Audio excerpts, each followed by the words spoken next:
வயசானாலும் பாட்டிக்கு செம ஸ்ட்ரென்த்துங்க. பாட்டி பேர் சின்னம்மாள்.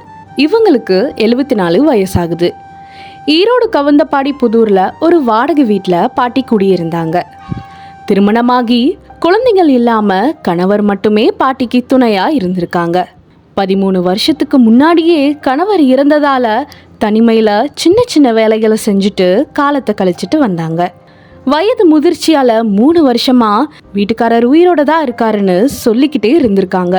பாட்டியோட பென்ஷன் பணத்தை வச்சு வீட்டு வாடகையை சமாளிச்சுட்டு வந்தாங்க. மேலும் 2 மாசமா வீட்டு வாடகை கட்டாததால் காலி பண்ண சொல்லிட்டாங்க.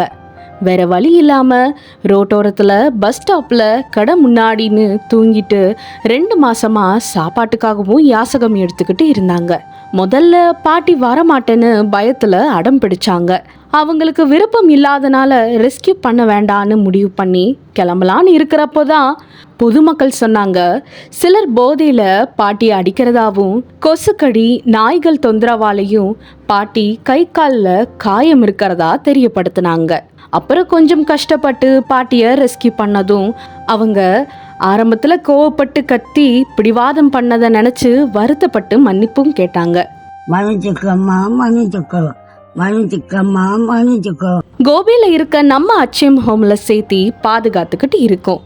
இவங்களை பற்றின வேற ஏதாவது தகவல் தெரிஞ்சா கண்டிப்பாக எங்களை காண்டாக்ட் பண்ணுங்க. மேலும் ரெஸ்கியூ பண்ணுறதுக்கு க்ளவுஸ், மாஸ்க், கத்திரிக்கோல்னு ரெஸ்கியூ கிட் தேவைப்படுது.